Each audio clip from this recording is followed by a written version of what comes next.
And welcome back to Thanos Wins Part 2. Let's get right into the video. In the eyes of infinity, a beginning and an ending are almost entirely indiscernible. The explosion that ends one universe gives birth to another. The dinosaurs went extinct the very same second the asteroid that ended them spun out of its orbit. A man who dies from a gunshot wound was dead the moment the bullet was created. These events, though hours or even millions of years apart, happen in the span of a hummingbird's heartbeat in the eyes of the infinite, tied together on a course plotted by destiny, or perhaps by doom. It is in this way of thinking that the universe as you know it ended the day Thanos was born. On the planet Titan, on a random Wednesday, sometime long, long ago, all things begin to end. Thanos was born to a race of Eternals, but some untold reason he arrived different. They called him a mutant. They called him a deviant.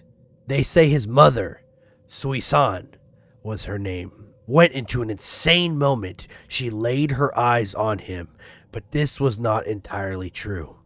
She lost her mind when she first spoke his name, Thanos. Thanos was not the name she had planned on giving the child, yet when she looked into his pitch black eyes, she spoke it at once. She had never heard the name before, and if you were to ask her where it came from, she would tell you that a cold wind whispered it into her ear. She would also tell you that going mad is a perfectly reasonable reaction to staring into the eyes of a universal constant. You would go mad too if you gave birth to a god. Anyway, Thanos killed her when he was 12. Yeah, he pretty much experimented on her and goodbye.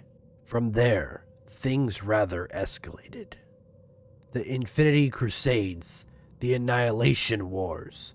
As he grew, Thanos began to alter and experiment on his deviant biology, increasing his strength, his intellect, and his cruelty.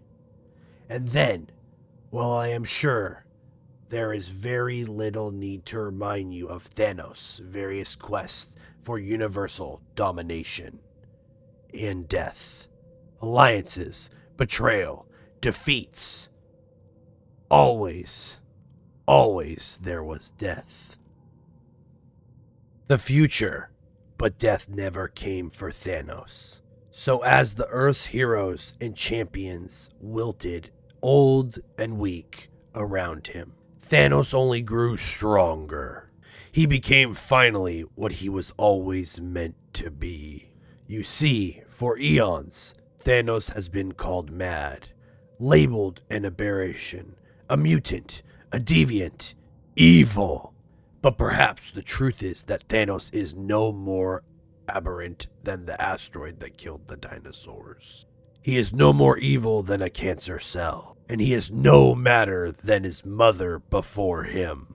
The Phoenix burns, Galactus devours, the Watchers witness, the Celestials judge. Thanos lives. Thanos denies.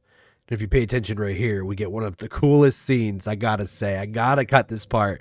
But he grabs Black Bolt and has him scream, destroying everything around him.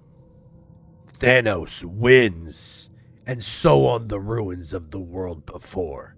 Thanos birthed a new one in its stead from an ending. A new beginning. From the bones of the Celestials, he built a temple to live out the remainder of his infinite life in silence. As King Thanos continues to tell his story about his alliance with Ghost Rider and being on his Galactus throne, the younger Thanos becomes eager as he swings and knocks Thanos to the ground. There was Thanos. I do not care who you think you are, pretender.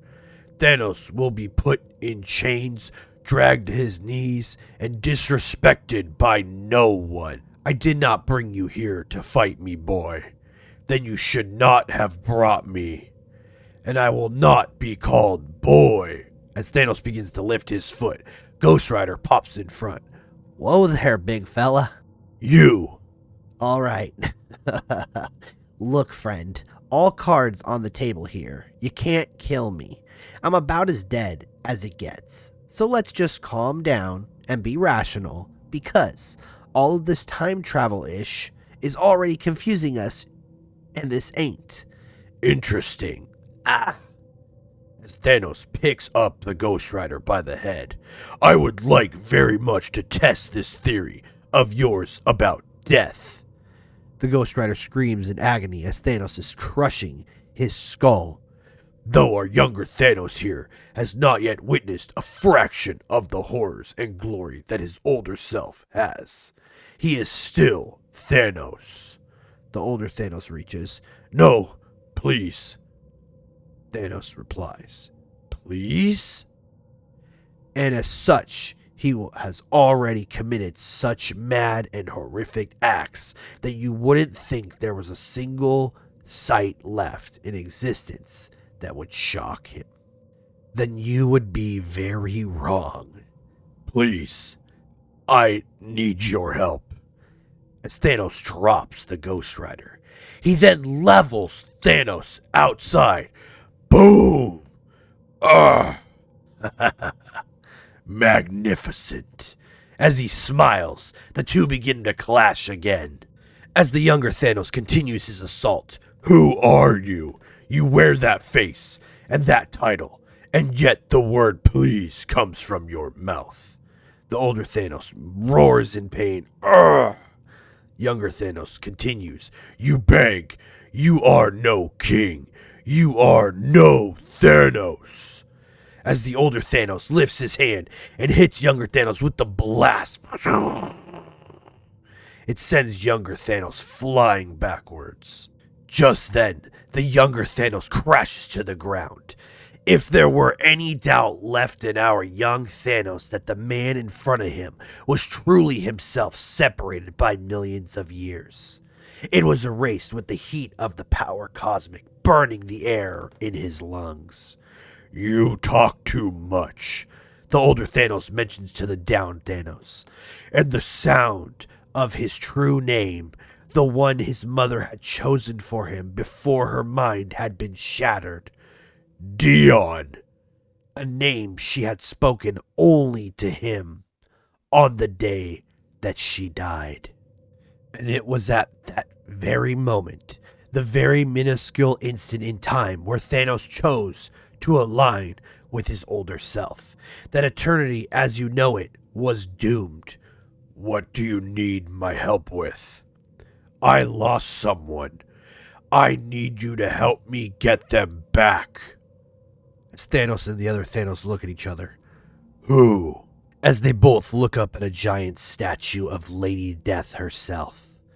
Who do you think? And I have never tried to do that the whole time, but man, that made my throat hurt. I hope you guys enjoyed part 2. We got 2 more parts, I think. Obviously, it's a 2-parter, but I'm turning into a 4-part series. I think it works better, and you get it once a week. Stay tuned, make sure you follow, and I'll catch y'all in the next one.